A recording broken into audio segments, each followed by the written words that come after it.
Vamos orar antes, agora já gravando. Bendito seja o eterno nosso Deus, Deus de Abraão, de Isaac, de Jacó, Deus de Israel. Abençoa, Senhor, esse estudo e venha nos encher do teu Ruach HaKodesh. Em nome de Yeshua HaMashiach, amém, vê amém. Então vamos lá.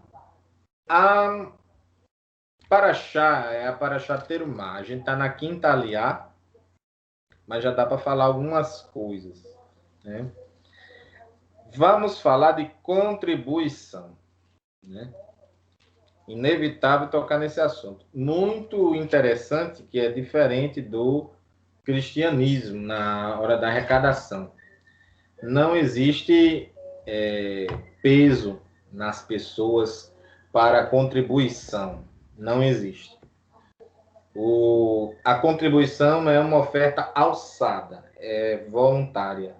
E nesse capítulo 25 podemos ver que tudo foi feito com dinheiro dos fiéis. Tudo foi feito com dinheiro dos fiéis. Então a contribuição ela é voluntária. Então o Eterno diz: Adonai disse a Moshe: fala ao povo de Israel que façam uma coleta para mim. Olha só. Façam uma coleta para mim. Aceitem a contribuição de quem quiser colaborar de coração. Então o Eterno tem muita exigência com relação a isso. Aí fica, dou, não dou, dou, não dou, dou, não dou. Para o Eterno não conta. Ah, eu não quero. Não dá. Porque não tem como fazer. A primeira palavra aqui dessa paraxá quando vai se falar, é a da contribuição, né? O assunto dessa paraxá. E é justamente terumá. Terumá é doação, presente, contribuição, remoção e afastamento. Vem do verbo R-U-M, elevar-se, alçar-se, enaltecer e exaltar. Então não tem como fazer isso de forma forçada. Então ele deixa bem claro. Quem quiser colaborar de coração. Então, nas sinagogas, cada uma tem um estilo de fazer, mas elas dão o quê? Elas dão à pessoa a liberdade. Nós estamos precisando de comprar, vamos supor, uma arca de aliança, uma réplica, para fazer a passagem. Precisamos de um recipiente para a Torá ficar ali. Vamos comprar ela e um pergaminho, né, da Torá completa. Da onde vai sair isso? Da coleta. Mas não é como fala, vem aqui e dê. Não. Se apresenta, se senta todo mundo, conversa-se e diz quanto é. Vamos supor, tudo isso dá R$1.500. Um diz, eu dou 500. O outro diz, eu posso dar 50. E o outro vai até bater aquilo dali. Gente, deu só 1.000.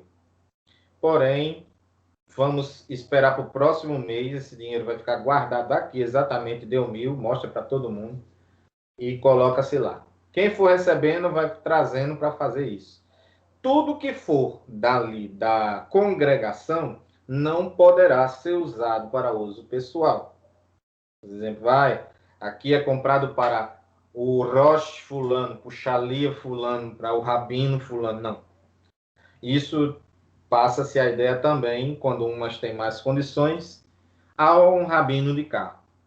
Ah, o rabino está com um carro e quebrou. Ninguém vai escutar isso, porque o rabino troca de carro, às vezes, todo ano, dependendo da condição. Por quê? Porque a comunidade entende que ele tá com um carro bom para não ficar quebrando a cabeça, se preocupando e ensinando com pesar.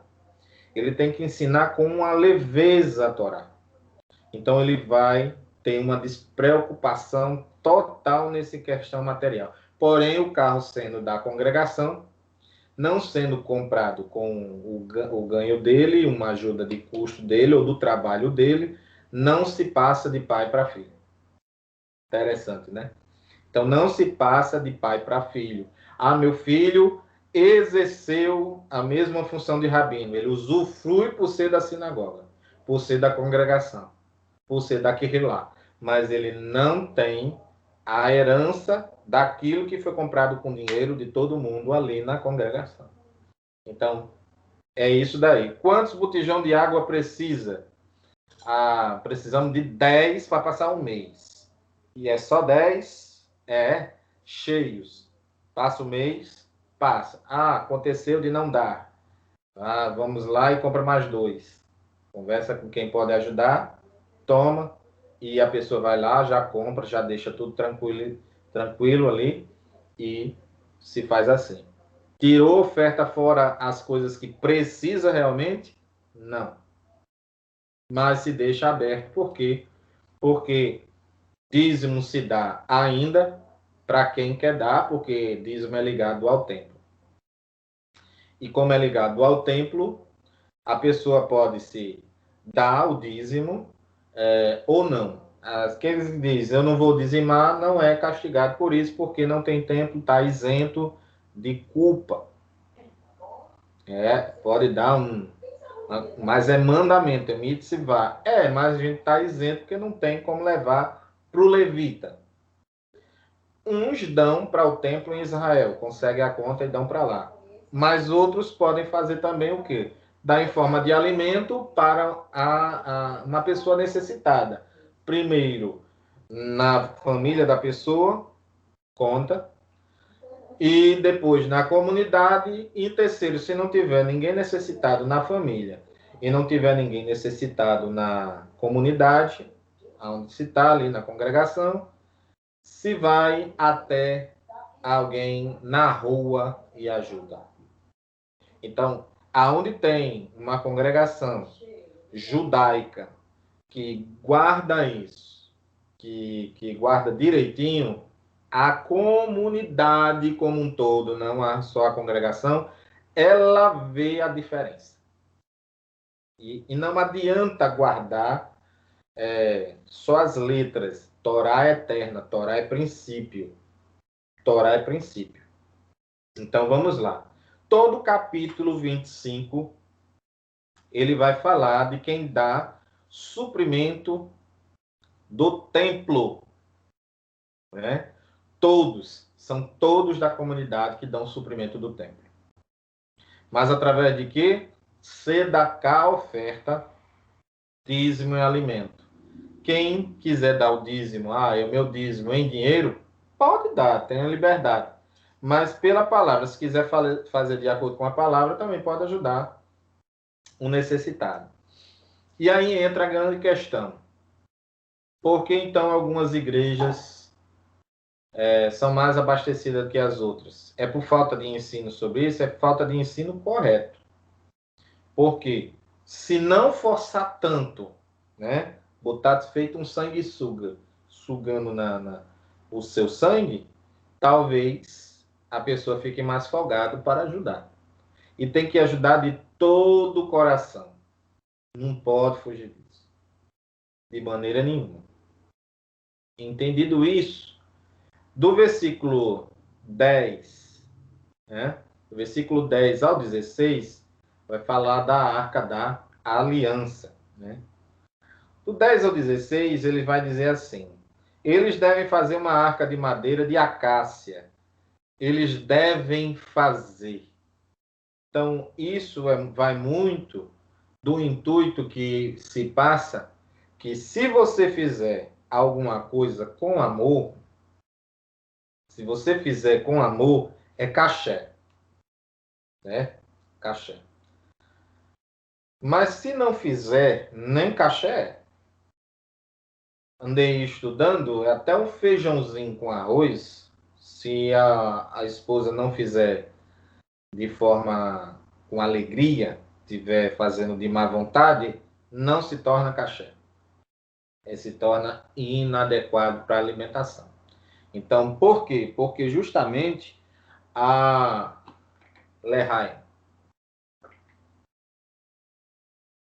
Justamente, a questão é de fazer com todo o seu coração, de um amor verdadeiro, né? A arca também é símbolo da presença do Eterno. Isto fala de Adonai, que trabalha no homem de dentro para fora. Estava lá o maná, a arca de Arão e as tábuas da aliança, né? Então estavam lá tudo aquilo dentro. Então aquilo simboliza o trabalhar do Eterno de dentro para fora, né? Então vai de dentro para fora, e que a presença de Adonai no interior do homem é que vai fazer a diferença na vida deste. Então não adianta, como Shaul diz, não adianta você botar um kippah, um talit, botar os tefilim, botar as franjinhas, botar as costeletas bem grande e dentro não ter um judeu sincero. Não adianta. Tem que estar dentro. Lutas nós passamos, mas se Adonai está trabalhando no seu interior através dessa luta, a luta é benéfica. A luta é benéfica. O propiciatório do 17 ao 22. O propiciatório vai falar aqui, ó. Faça uma cobertura de ouro puro de acácia, deve ter de 1,14 metros de comprimento e 68,5 centímetros de altura. Faça 2 querubim de ouro. Faça da obra de forja para as duas extremidades da cobertura da arca. Faça um queruve para uma extremidade e um queruve para a outra. Então, aqui, o propiciatório simboliza o trono de Adonai, guardado pelos querubim, né? E não vou mencionar aqui, mas vou deixar para quando a gente for estudar os malar, né, os malahim, os anjos, é o nome desses anjos aqui, né? Depois eu digo aqui. Então, Adonai aponta para o Machia também, que foi feito para propiciação. Aí vamos lá para 1 Yohanan Aleph. Yohanan Aleph. 1 a João, capítulo 2. Olha só. Yohanan Aleph. Capítulo 2, verso 2. Ele diz assim: Ele é também a propiciação, acaparar pelos nossos pecados, e não apenas pelos nossos, mas também pelos do mundo todo. Então, pecados no plural significa pecados atuais, né? Pecado, que vem nos versículos anteriores, no capítulo 1, pecado no singular é pecado original, né? Que na verdade não seria nem pecado original o termo melhor, mas depois a gente entra nisso. Então, Romanos 3, 25 também vai falar disso que estamos falando, a propiciação. Romanos 3, 25. Olha só. Deus ofereceu Yeshua como capará pelo pecado, mediante sua fidelidade no tocante o sangue da sua morte sacrificial. Isto vindicou a justiça de Deus, porque em sua tolerância não havia passado por cima, sem punir nem remir os pecados que as pessoas cometeram no passado. Então, ele está falando que o propiciatório, justamente pelo derramado sangue, aponta para o Machia. Yeshua, como Machia, aponta para ele, né? Aí nós começamos a ver a conexão dos recipientes que tem lá dentro para com Yeshua, né? E aí vem do 23 ao 30, a mesa do pão, né? Do 23 ao 30, faço a mesa de madeira de acácia. Por que acácia? É uma madeira que não dá cupim, né? Então mostra firmeza, né? Para que dure por longos anos. Aí ele diz, as medidas, revista com ouro puro, que mostra a majestade, né? A realeza. Coloque uma moldura de ouro em torno da sua parte mais alta. Faça ao redor dela a borda de uma mão de largura. Coloque na moldura com ouro ao redor da borda. Faça 4 argolas de ouro para ela e prenda as argolas nos 4 cantos dos 4 pés. As argolas, para sustentar as varas utilizadas para carregar a mesa, devem ser colocadas perto da borda, né? Não ligado à mesa, e sim perto da borda, né? Então nós começamos a entender isso daí. Então o que acontece? A mesa fala do pão, como Messias como pão, né? Messias como pão, né? E aí é bem interessante, porque olha só, o pão da vida, Yohanan 6,35 e do 51 ao 58. Olha só.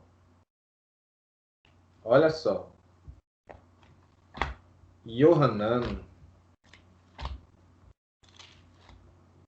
6,35.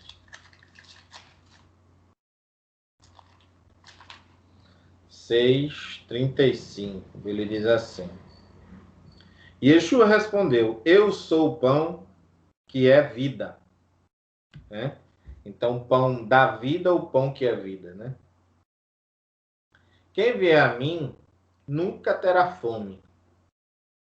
E quem confiar em mim nunca terá sede. Eu não sei quem vai assistir isso daqui, mas eu nunca mais tive sede de necessidades, de vazio existencial, nunca. Depois que eu conheci Yeshua, mas eu vivia numa eterna solidão. Terminava o dia, era uma turbulência. Eu estava sorrindo para todo mundo, mas quando chegava no final do dia, aí batia a solidão. Ou seja, só estava eu sozinho. Aí eu podia encarar e não podia mais fugir dos problemas. Do 51 também ao 58 diz: eu sou o pão vivo que desceu do céu. Olha como ele se identifica como maná, né? O pão vivo que desceu do céu. Se alguém comer deste pão, viverá para sempre. Além disso, o pão que dou é minha carne, e eu darei pela vida do mundo. Interessante é o comer como símbolo do corpo dele, né? Na antiguidade, só para entender um pouco isso, na antiguidade, os povos antigos acreditavam que o material oferecido como sagrado para um deus qualquer, eles, ao comerem, eles passavam a essência daquele deus para a gente. Só que Deus é o Deus vivo, né? E Yeshua é o seu representante, o Salvador, né? E aí ele pega e ele reflete a glória do Eterno, né? Exatamente, seria num conceito judaico, o equivalente à face invisível e à face visível, né? Então Paulo fala mais claramente, ele é a imagem visível do Deus invisível. Então ele está falando, Paulo, um conceito judaico de duas faces. Uma não dá para ver, e ele habita numa luz escura. Luz escura? Sim. A luz, num buraco negro, por exemplo, tem luz, mas pela sua densidade tão grande, ele acaba ficando, na nossa visão, escuro. Então, essa luz é uma luz inacessível. Pronto, esse é o eterno. Aí vem a face pequena. Essa face pequena que sai justamente idêntica à face grande, é uma manifestação daquela face grande, é a manifestação. Esse seria Yeshua, né? É o que eu entendo. Mas é um conceito puramente judaico, você acha isso. Vocês podem procurar judaico. Vocês não vão achar isso em livros de teologia, não vai achar isso. Mas vocês vão achar isso na cultura judaica, que é riquíssimo. Aí ele vai falar, né, dizendo que quem come participa da essência dele. E certa vez Yeshua disse assim: assim como eu e o Pai somos um, quero que vocês sejam um conosco. Então, como é que ele vai estar falando só do Pai e ele, se ele disse que eu em tu, Pai, e eles em mim? Então, como é que ele está dizendo uma coisa dessa? Então, na concepção judaica, isso é perfeitamente aceitável. Fala-se de unidade. Então, se nós formos amadurecendo, crescendo em espírito, crescendo, subindo, e santificando-se, fazendo boas ações, e tendo fé no Machia, e vai subindo, praticando, a sua alma vai se elevando, seu nível de santidade vai se elevando, a partir que você pode chegar ao nível de Eridá, que é um nível de alma bem elevada, né? Um sadique. Ele se afasta literalmente do mal. Quando é que uma pessoa deve se ficar alerta? É quando se tratar o mal, ou a aparência do mal, como comum. Aí, você já está dizendo, estou quase concordando com o errado, com o que é pecado. Não pode. Certo? Alguma dúvida até aqui, Raquel? Não, Não, pode continuar. continuar. Tá bom. Aí vamos para o incenso, do versículo 29, né? Versículo 29, no incenso, eu disse que hoje tinha coisa, né? O versículo 29, ele diz assim, olha só, faça pratos, panelas, tigelas e jarros de ouro puro, coloque sobre a mesa, na minha presença, né? E aí ele vai dizer, o incenso é utilizado para esse fim, símbolo do Messias, também é símbolo de oração, né? Presente, sempre presente na mesa, está lá em Cantares 1:12, né? E 2 Coríntios 2, 14 e 15, capítulo 2, versículo 14 e 15, fala da oração e intercessão, também em Salmo 14, versículo 1 e 2. Então, para a oração chegar, não pode ter pecado, certo? Então, cheira como cheiro suave ao Eterno. Para achar incenso aqui, não pode ser consagrado a entidade nenhuma. Então, só comprando, e aconselho a vocês que querem comprar diretamente de sites judaicos. Se você for comprar em outras lojas, né, já não vai estar cachê, não. E lá no site judaico, eles dão garantia, os mais conhecidos, vocês olham lá, eu indico muito, certo? Aqui vai ser uma propaganda sem fins lucrativos, só em fim informativo, a Sefer. A Sefer, e tem outro site também, né? Mas a Sefer é diretamente de lá. Então, dá uma segurança maior, né? Certas coisas eu só compro na Sefer, certas coisas não. Então, vamos lá. Ele também fala que aponta para o Messias como sacerdote e mediador perfeito. Hebreus 4, do 14 ao 16 e 1 Timóteo 2, 5. E intercessor, João 14, versículo 9 e 10. 1 João 2, 1, que é a palavra advogado, né? Em algumas Bíblias. E Romanos 8:34.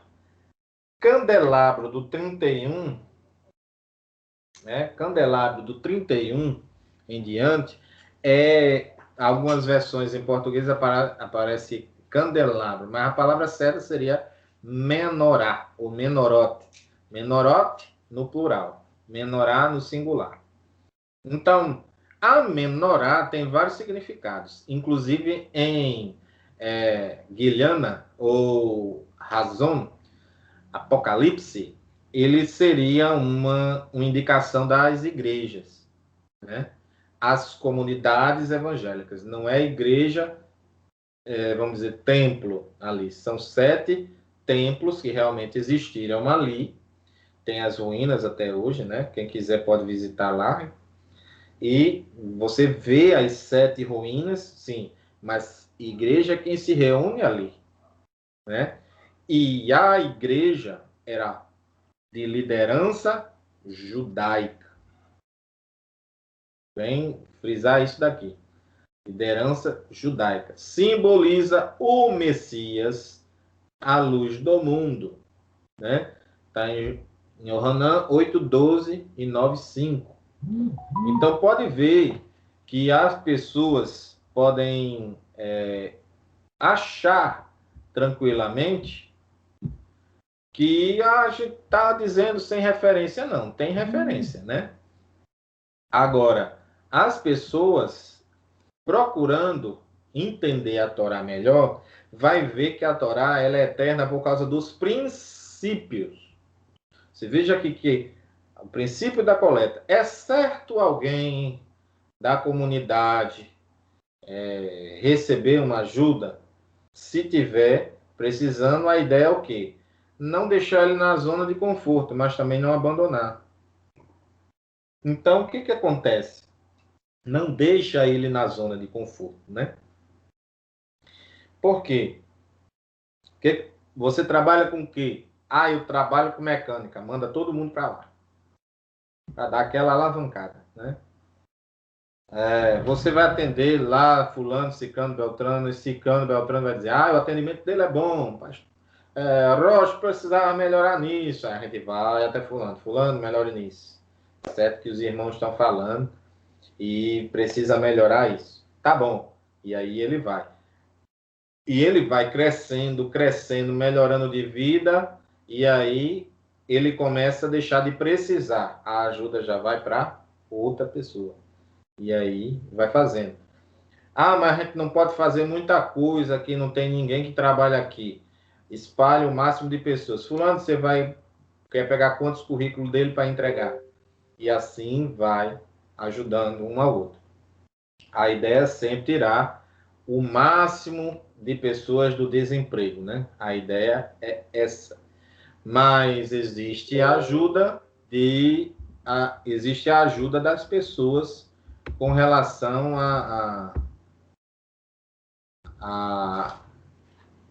como eu vou falar, existe a ajuda das doações, né? As doações existem, certo? E aí é onde vemos a grande questão. Êxodo 26, Shemote 26, do 1 ao 13, 10 cortinas. Fala das 10 sefirotes, né? Que é a árvore da vida na Cabalá. Né? Interessante. E é justamente a 10ª sefirá. Fala de Keter, coroa, né? Indicando que foi o Eterno que mandou fazer isso. Aqui, né?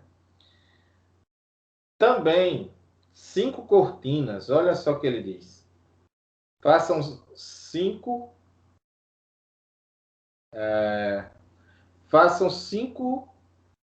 cortinas, serão unidas umas às outras. 5 fala de Torá,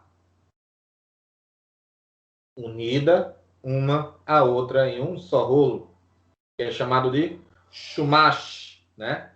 Shumash. Então, o que acontece? Simboliza a totalidade da Torá, 5 cortinas.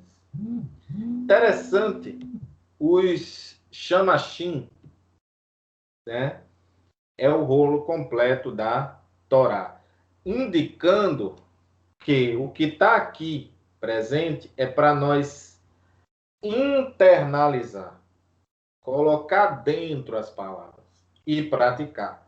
Não adianta, se você for ver o texto aqui, entrelaça, coloca, vai colocando, aplicando, entrelaçando e formando um pensamento, que Keter está na linha do pensamento, né?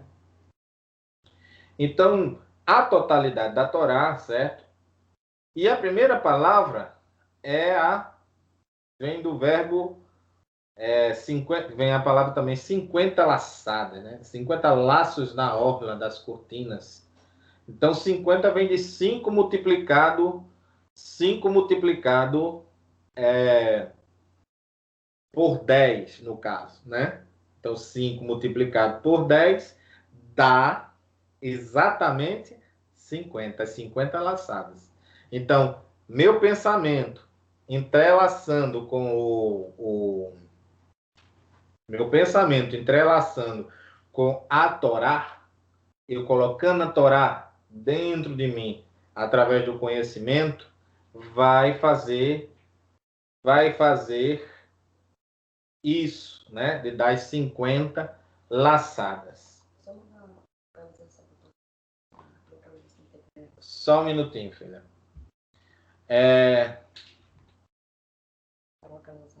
Pronto.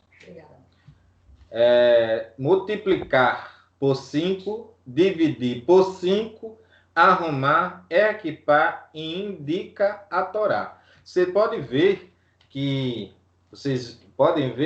que é a palavra do verbo shemesh.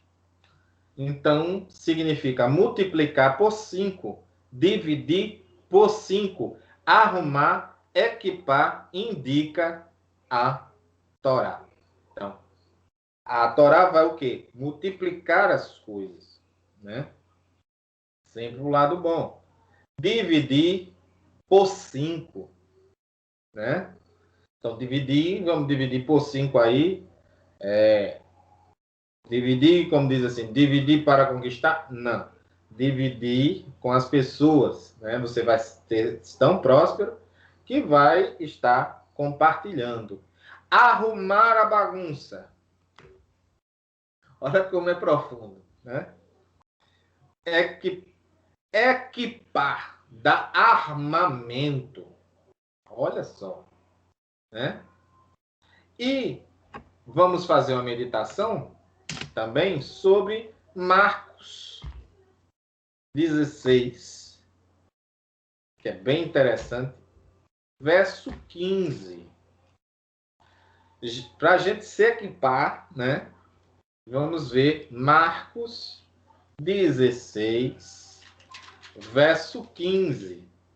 Que nas versões tem ide, né? E anunciai o evangelho, né? Então, veja bem, 16, verso 15.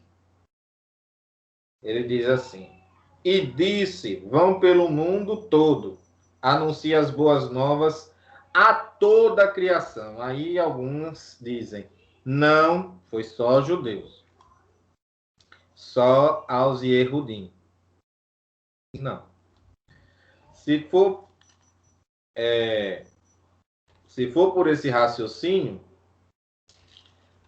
vai ficar limitado o raciocínio. Primeiramente, foi aos Yehudim, sim.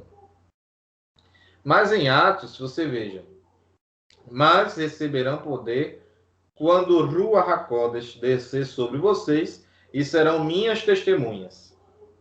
As testemunhas israelitas, certo? Hebreus, tenho que falar. Mas vão sendo as testemunhas em Jerusalém, toda a região de Yehuda, de Judá, Samaria, que é outra linha de judaísmo, na verdade, até os confins da terra. Aí, até os confins da terra, Aí foi grego, troiano e por aí vai. Mas vamos observar que essa ordem aqui não foi tirada, inventada da cabeça de Marcos ou de Pedro, que foi quem ditou, né? Tudo que indica alguns historiadores, Marcos, Pedro ditou até o 15 e Marcos colocou o 16 com autorização de Pedro, de Kefa, né? Mas Marcos, que é o João Marcos, Johanna Marcos, ele não tirou da cabeça dele. Agora vamos ver. Salmo 105, versículo 1. Nos Salmos, a ordem? Sim, nos Salmos. Interessante, né? Salmo 105, versículo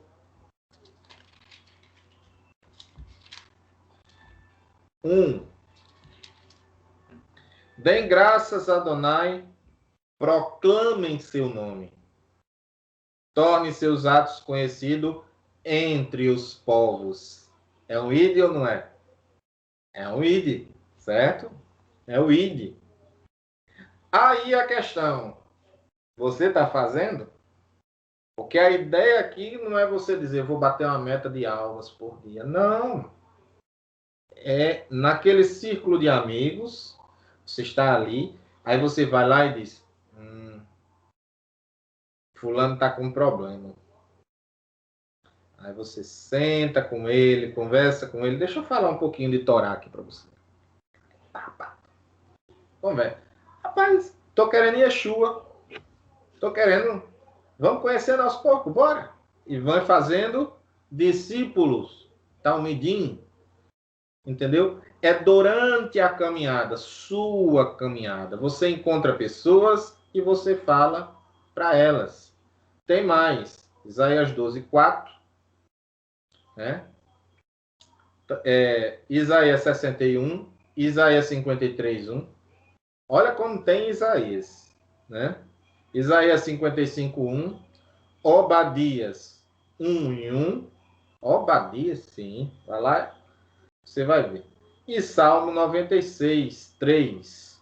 Vocês vão ver o id em todas essas passagens. Então, quem disse que não tem id, só tem é coisa de Novo Testamento? Eu acho que não. Mostrei aqui na primeira. Alguma dúvida? Raquel, alguma dúvida? Não. Foi proveitoso? Muito. Então eu vou encerrar por aqui, porque do jeito que ele está aqui, eu vou para colocar no YouTube. Vamos fazer só uma oração, né? A todos, Shalom, Shalom, Laila Tove. Vamos orar. Senhor, te pedimos, Adonai, nosso Elohim. Elohim de Abraão, Elohim de Isaac e Elohim de Yaakov. Pedimos a Ti, ó Eterno, que abençoe nossas vidas, conduza as pessoas desse vídeo para o caminho da verdade, todos que assistirem ele. Em nome de Yeshua HaMashiach, amém, amém. Shalom, shalom, tchau, tchau a todos.